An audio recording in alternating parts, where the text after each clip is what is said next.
Cold as it is, we live in a world where you adapt or you die. Adapt or you die. Adapt or you die. You die. Penniless. Sucks. Identity politics. Sucks. Bienvenidas, bienvenidos y bienvenides una vez más a esto que dimos en llamar Máscara, Identidad y más allá la inundación.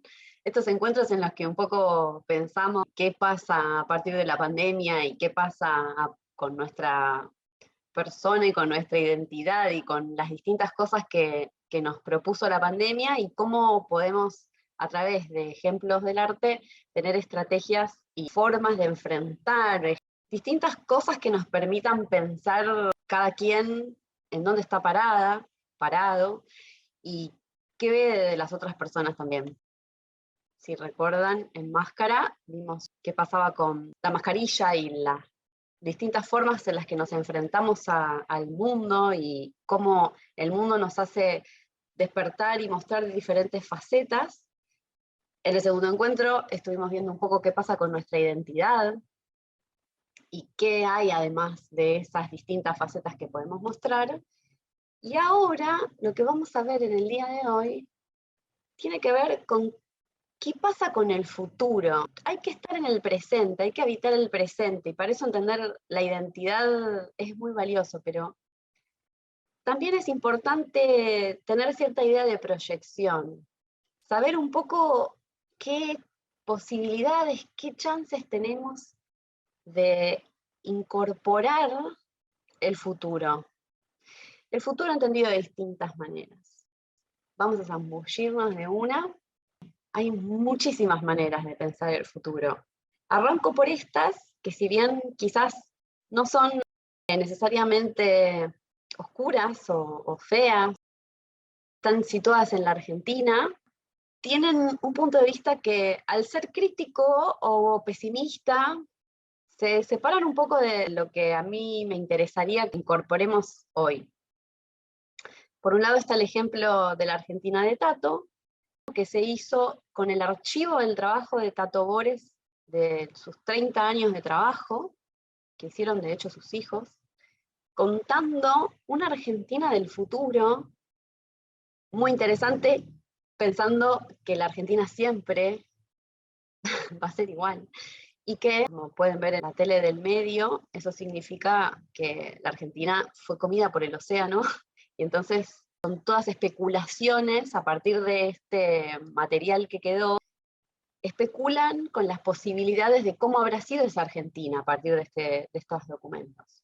El otro ejemplo es un caso que no pretende ser para nada ficcional, es una cuenta de YouTube, Julián545, que lo que propone es traer todo el discurso de los preppers, los que se preparan para el futuro, pensando que el futuro es apocalíptico. Entonces, este mendocino nos va dando instrucciones, situado desde la Argentina, qué cosas habría que tener en cuenta para que el apocalipsis no nos agarre por sorpresa. Esta construcción del futuro niega la situación en la que lo que hacemos construye el futuro, la forma en la que pensamos también construye el futuro. Entonces, anunciar algo negativo o apocalíptico es una manera de que eso así sea. Es también negar la posibilidad de otras formas, que quizás no son las obvias y que simplemente necesitan poder ser exploradas. Conectando con eso, les traigo las leyes de la robótica. Fueron creadas por Isaac Asimov en sus novelas, tiene toda una serie de novelas de robótica, y él sostiene que los robots responden a estas leyes. Cuando él escribió sus novelas, los robots no tenían el nivel de exploración que tienen hoy, y es interesante considerar que tanto los robots físicos como la inteligencia artificial toman estas leyes de robótica, a pesar de que nacieron en la ficción. Viene más por acá lo que a mí me interesa que pensemos. Traigo entonces algo que se llama el cono de futuros del diseño especulativo. Es una rama del diseño que incorpora el arte, incorpora distintas disciplinas, que lo que sostiene es que el futuro no es una línea. Las posibilidades, en realidad, son múltiples, porque las acciones de cada quien alteran ese futuro, y en realidad el futuro es un cono. Se propone que hay futuros que son probables, que es esto de la idea lineal, como bueno, si todo es así y sigue de esa forma, entonces tendremos un futuro, pero también hay otros. Está el futuro plausible, aquel que, desviándonos un poco, es factible que suceda también, y después está el futuro posible. Hay cosas que son posibles pero no están tan cerca de suceder, y más allá está el futuro imposible. El futuro deseable tampoco es un punto solo, es una parte de ese gráfico o de ese cono. Entonces, me interesa que tengamos en mente todo el tiempo esta idea. Y volviendo un poco a lo de Asimov y esto de sentar bases, pensar un poco que en las distintas mitologías o en las distintas construcciones que tienen que ver con la ficción y sobre todo con animales, porque bueno, es súper gráfico, podemos crear nuevos seres a partir de la unión de partes de distintos seres. La humanidad lo hizo desde siempre. Entonces, a lo mejor ese futuro tiene que ver con distintos fragmentos de elementos que están ahí, pero parecieran no conectarse. Quizás la creatividad tenga que ver con hacer esa unión y generar nuestros nuevos unicornios. Para eso, y siguiendo un poco la línea del diseño especulativo, traigo estos trabajos de Chloe Rutherford, que es una chica holandesa, que lo que hace es experimentar con comida. Para ella es muy importante pensar qué posibilidades hay en relación a la comida, y traigo este trabajo puntual, que son estas galletitas. No es que las cocinó y ya. Se generó esta masa que pudiera soportar el crecimiento de los hongos y de las plantas, y que no necesariamente los objetos son reales. Lo que se sostiene en el diseño especulativo es que la ficción tiene su propio peso. Entonces no nos interesa tanto si esto es real, no es real, si la tecnología desarrollada para eso es efectivamente así o no. En estos trabajos nos interesa la historia que hay atrás y lo que proponen como posibilidad. Tiene toda una línea de trabajo interesante, bastante dentro del diseño especulativo. Y por otro lado, ahí me interesa mencionarles, hay un libro que se llama Speculative Everything, que sería algo así como todo lo especulativo, que piensa todas las ramificaciones desde un punto de vista bastante teórico, y el ejemplo de Patrick Stevenson Keating está presente. Esta obra se llama The Quantum Parallelograph. El aparatito hace una lectura de distintas redes sociales de quien consulta, y a partir de esa lectura de intereses, de toda esa data que está en las redes, tiran estos informes de el yo en los universos paralelos. ¿Qué pasa si lo que desarrollamos y las elecciones que hacemos son otras? Entonces seríamos otras personas también. En el mismo sentido, podemos tomar el ejemplo de esta obra que se llama Litopy, ¿no? Que es como una mezcla de utopía, utopía y litio. Litio, como saben, es fundamental para el desarrollo tecnológico, es muy importante para que podamos usar los aparatos porque es un elemento que retiene la energía, y recientemente encontraron unas reservas de litio en el límite entre Alemania y la República Checa. Entonces estos checos hacen todo un video que tiene como distintos segmentos en el que construyen una nación que es Litopy, donde la gente es controlada vía satélite, donde tienen un lenguaje que apenas pareciera que se entienden entre sí, toman bastantes cosas, elementos de lo que pasa en nuestro cotidiano global, y los llevan a la sátira extrema. Entonces tiene como, o sea, es un poco, es gracioso, pero a la vez no es gracioso, porque lo que están mostrando es cómo los elementos naturales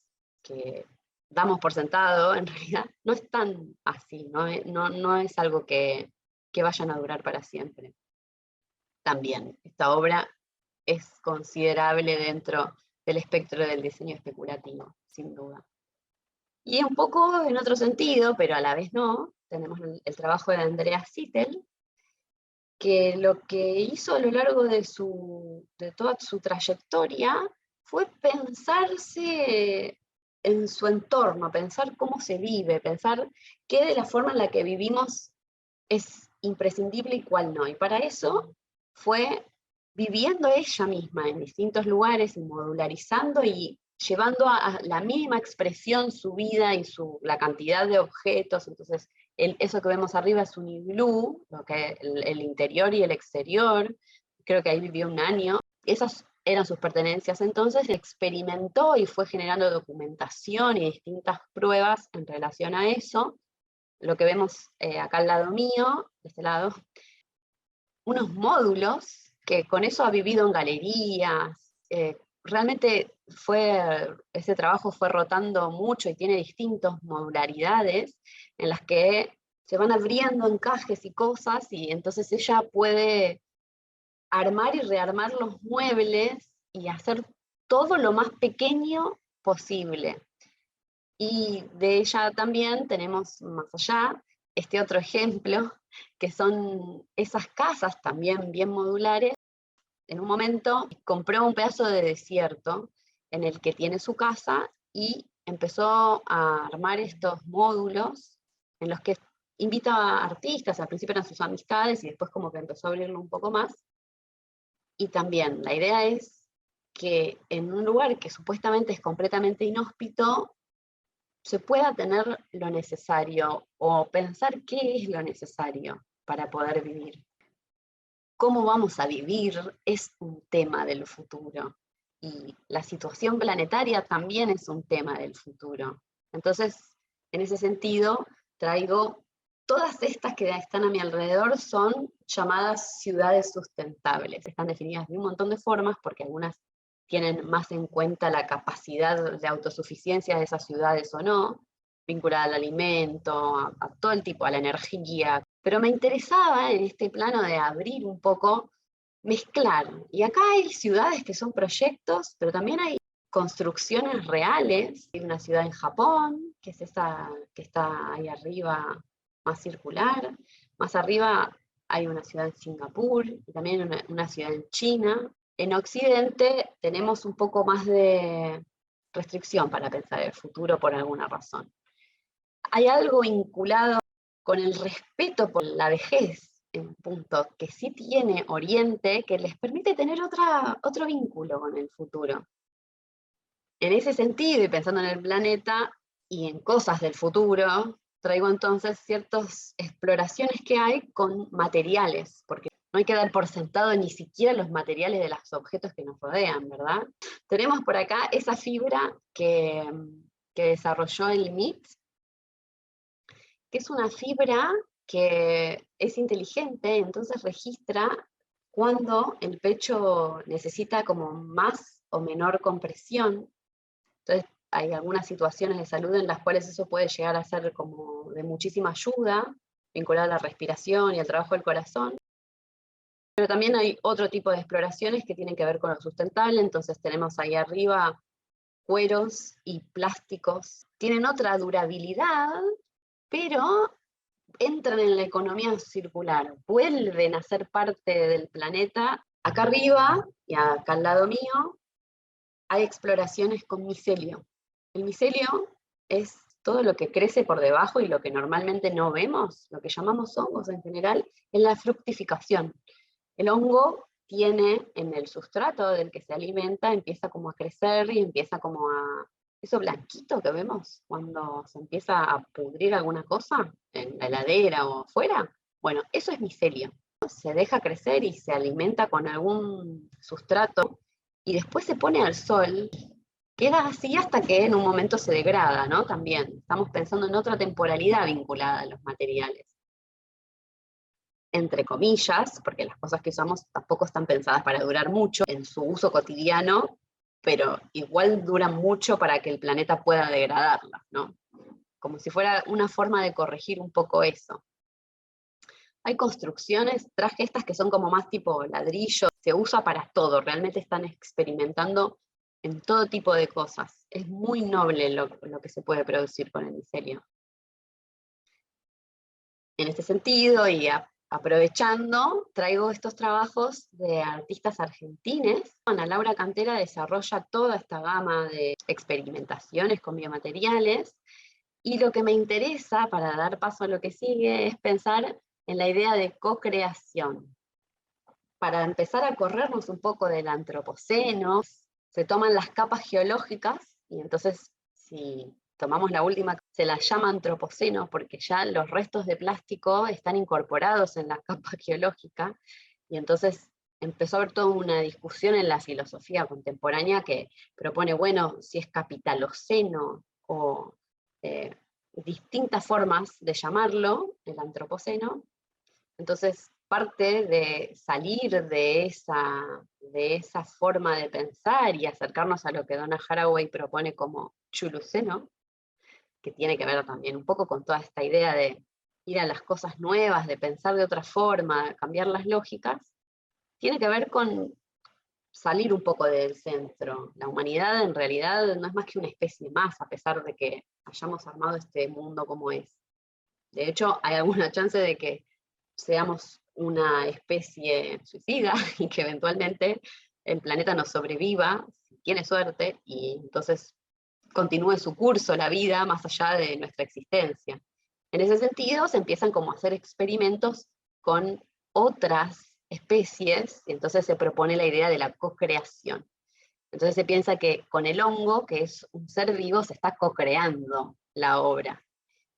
Tanto Virginia Huitrón, que tiene esa obra ahora expuesta en el CCK, como Pablo Loggiovine, que tiene esa obra expuesta en el Centro Cultural San Martín, en este momento, trabajan con esta idea de co-creación. Entonces Virginia Huitrón tiene en esa obra larvas que tienen todo un mecanismo y pueden circular como por esa estructura que ella armó, y son las larvas las que pintan a partir de lo que es, del material que ella les da, y dejan esos trazos que realmente tienen una gestualidad muy importante. Del mismo modo, Pablo Loggiovine lo que hace es los caracolitos pequeñitos y larguitos, que son una especie introducida en algún momento para que controlaran a los otros caracoles y se volvieron plaga. Suele pasar cuando se introduce una especie para que controle otra. Les armó unos terrarios en donde les dejan materiales de distinto tipo, y los caracoles van alimentándose y van dejando unas marcas que son muy poéticas, y entonces él propone este trabajo de co-creación con esta especie. Les voy a dejar esta imagen porque lo que sigue tiene que ver con, ¿no?, todas estas cuestiones, estas formas de pensar el futuro, tienen que ver con lo social, tienen que ver con lo comunitario, tienen que ver con esta idea como más general. Sin embargo, el futuro también es algo individual. ¿Qué pasa con nuestra humanidad cuando empieza a pasar el tiempo, y a cómo proyectarnos, y la importancia de la vejez en esto es lo que sigue? Entonces, tomo de vuelta el cono de futuros como para que lo tengamos presente hasta que volvamos. Entonces, como verán, esta parte que tiene que ver con pensar la vejez, que tiene que ver con pensar el futuro individual, pero también el futuro más colectivo, vamos a hacerla pensando que hay distintas maneras de pensar la vejez. Así como me sorprendí en las otras ediciones con cosas que encontré, que había muchísimo más de lo que yo me esperaba, con películas que trabajan en el cine con la vejez, me sorprendí, encontré muchísimas cosas. Entre ellas, algunas con una perspectiva un poquito más oscura o negativa, y otras que tienen esta apertura que yo les estoy proponiendo. Cocoon, por ejemplo, no sé si la recuerdan, o Viejos, que es una película de Shyamalan, que hace películas de terror o de suspenso, tienen una visión de la vejez, es algo negativo, es algo que nadie quiere llegar a viejo, en teoría. Nadie piensa que eventualmente se llega a viejo, ¿no? Esa postergación también hace que cuando llegue el momento sea algo desdeñable. Si lo cargamos a la vejez otro tipo de significaciones, a lo mejor no tiene el mismo efecto. ahí empiezan a aparecer otras propuestas, ¿no? Como lo que pasa con Benjamin Button o con Miss Daisy, donde ya empieza como a ser un poquito más gris la situación, y en los últimos años empiezan a aparecer unas propuestas muy interesantes y profundas. Estas nuevas propuestas lo que hacen es incorporar otras formas de ver la vejez y esta tercera y cuarta edad. Voy a mencionar de estas, que les dejo los datos. Navilera es un caso muy interesante, es una serie que está en Netflix y es coreana, que es la historia de un señor que, frente al vacío que implica esa jubilación, recuerda cómo fue un deseo postergado, su intención de bailar, porque no era algo posible en su juventud, y entonces es todo el desarrollo de su historia con la danza, a pesar de su edad, y también lo intergeneracional. ¿Qué pasa con alguien que se vincula con él más allá de ser parte de la familia, más allá del trabajo, ¿no? Como en otro contexto? Después, And Just Like That es una secuela que continúa Sex and the City, que está por salir en cualquier momento, y lo que me interesa es Sarah Jessica Parker, que como la ven acá al ladito mío, aparece súper militante de su presencia y su envejecimiento natural. Digo, más allá de que pueda estar operado o no, está ahí militando la edad que tiene. Transparent es una serie que está en Amazon y que propone la historia de un señor que también en la tercera edad se permite descubrir que en realidad se siente una mujer y empieza a poder abrirlo a sus hijos, y como la serie cuenta toda la historia de qué le va pasando en ese proceso. Y finalmente Senior Love, que es la historia de un señor que ya de la cuarta edad, que tiene que ir a un geriátrico, y ahí conoce otra mujer, pero su mujer todavía está viva, entonces se empiezan a conocer entre los tres y arman un trío. Y empiezan, como la película muestra, cómo es ese vínculo que no es tradicional. Hay estudios que señalan que de la forma en la que vamos a vivir ese momento, para quienes estamos más lejos, pero en realidad creo que para cualquiera, y que me parece interesante pensarlo en términos de futuro más general también, o sea, mezclar las dos cosas, la primera parte con esta, tiene que ver con ir imaginando desde antes, ir proyectando, pensando, armando eso, ¿no? Con esta cosa, trayendo esto de que lo posible es lo pensado. En ese sentido, Ana Gallardo es una artista argentina que empezó como a tener cierta visibilidad cuando cumplió 40 años, no antes.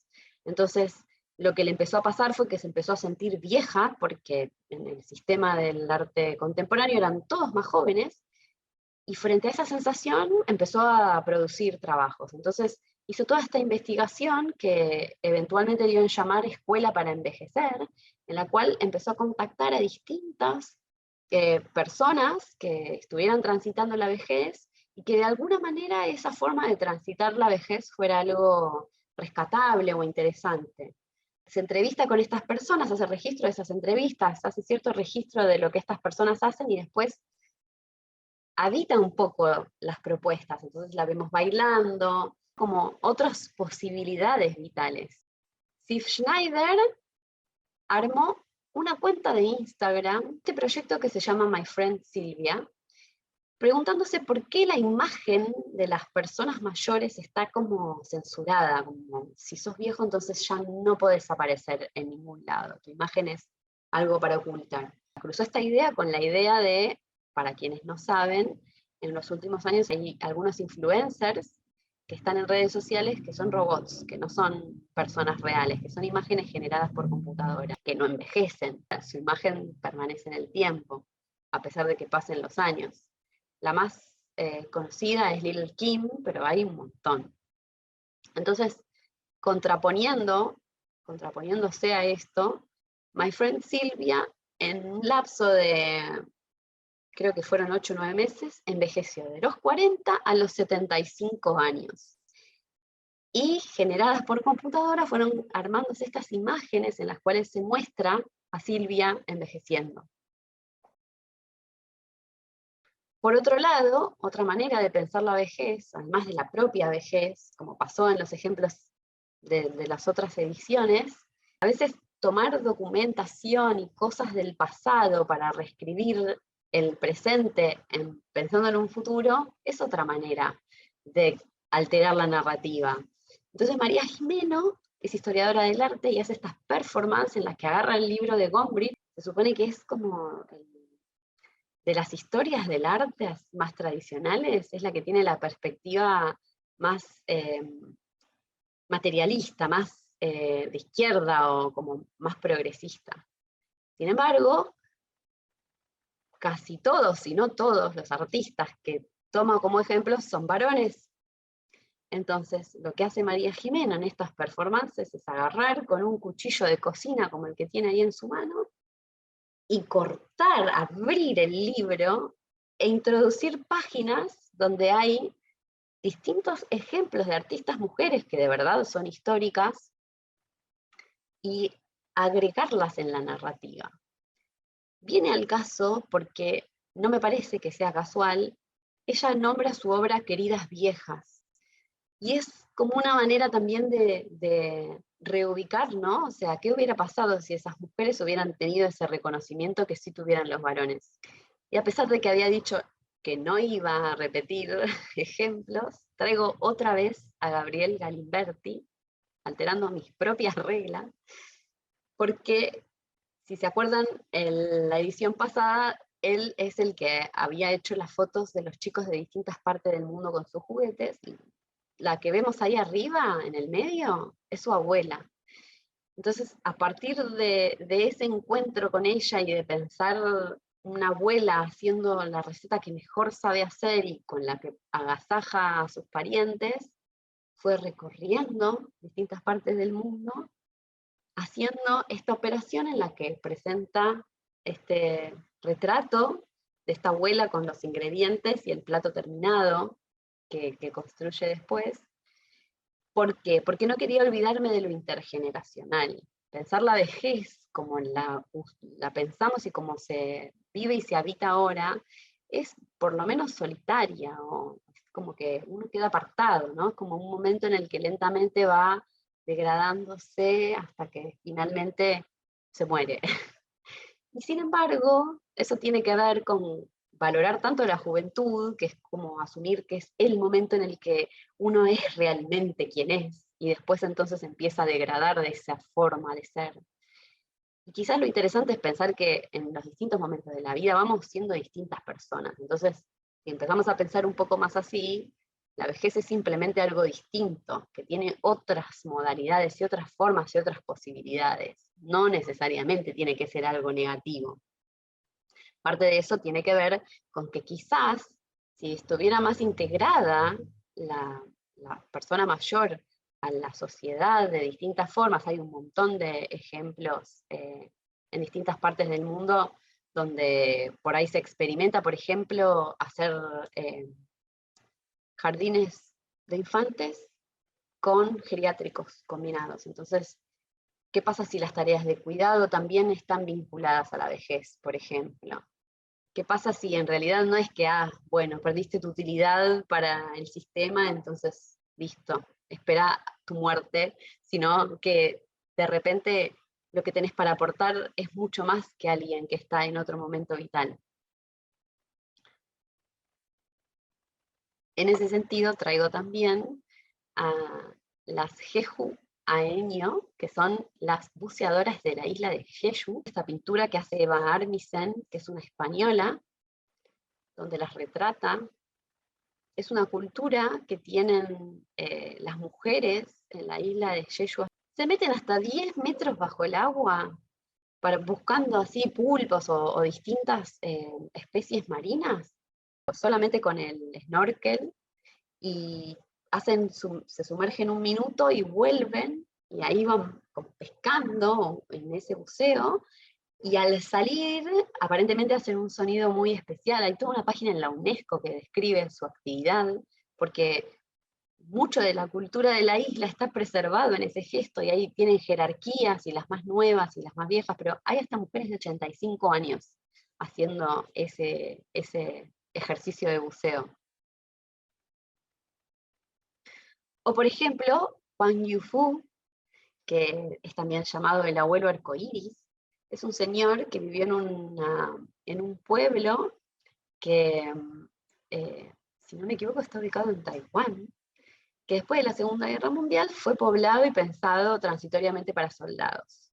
Los soldados fueron relocalizándose, otras familias fueron muriéndose, en un momento eran 1.200 familias, hasta que empezó a quedar cada vez menos gente, creo que quedaban 11 familias en un momento, entonces el pueblo, el gobierno empezó a querer reubicarlos, pagarles una indemnización y todo. Y Wang no se quería mudar, él se quería quedar en su casa. Entonces empezó a pintar toda la aldea, y durante 4 horas cada día se dedica a renovar esa pintura, y ese gesto se transformó en algo turístico, entonces empezó a haber una afluencia de turistas, y empezó a generar un ingreso para el pueblo, y entonces ya no tuvo que mudarse. Ahora, de acuerdo a una nota que leí hace un rato, Wang Yufu tiene 98 o 99 años, y dice que hasta los 100 tranquilo él va a seguir haciendo esto.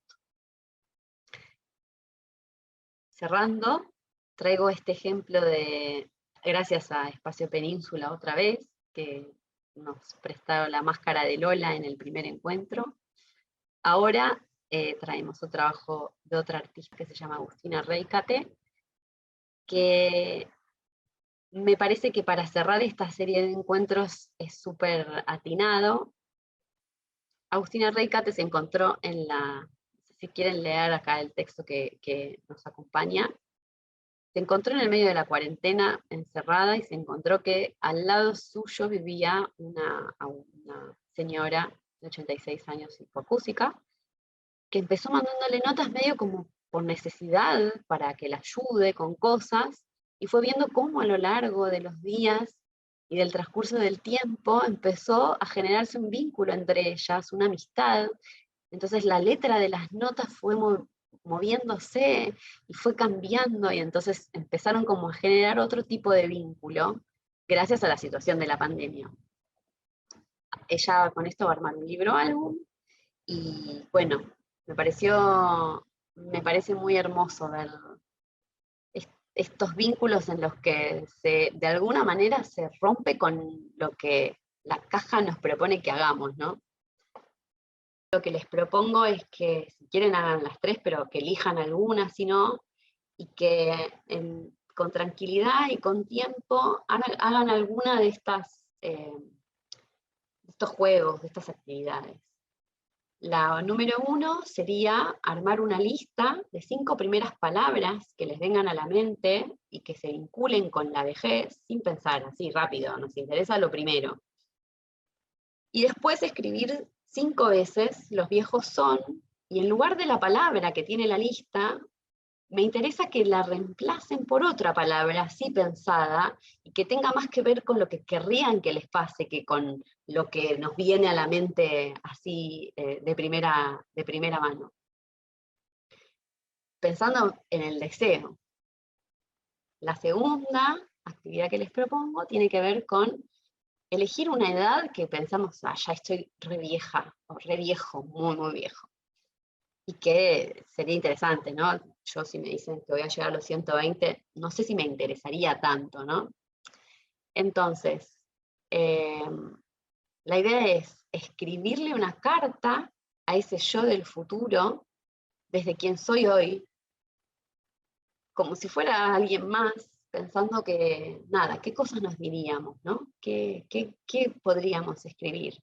Idealmente, la guardamos en un lugar como para poder leerla en el futuro.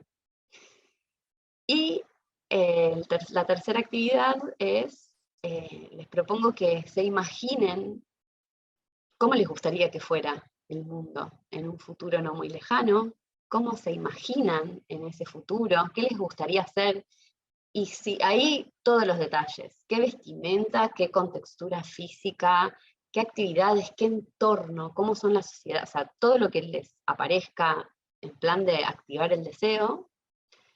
Y después, en una segunda instancia, pensar que hay una línea que une ese posible futuro con donde estamos hoy, y pensar qué cosas habría que cambiar, qué tareas habría que realizar para que eso fuera posible, qué recursos tengo que desarrollar, o qué recursos tengo mal utilizados, qué vínculos no me llevarían hacia ese futuro, qué cosas que hago no me ayudarían a llegar ahí. Concentrarse en eso. Gracias por haber sido parte de esto. Es una experiencia que para mí vale un montón y que creo que abre una puerta a cosas que realmente me interesan en un montón de sentidos. Voy a estar subiendo la edición de de cada uno de estos episodios a una lista de YouTube. El usuario es Maripa TV. Y bueno, muchísimas gracias por haber sido parte. La verdad es que fue para mí de mucho valor.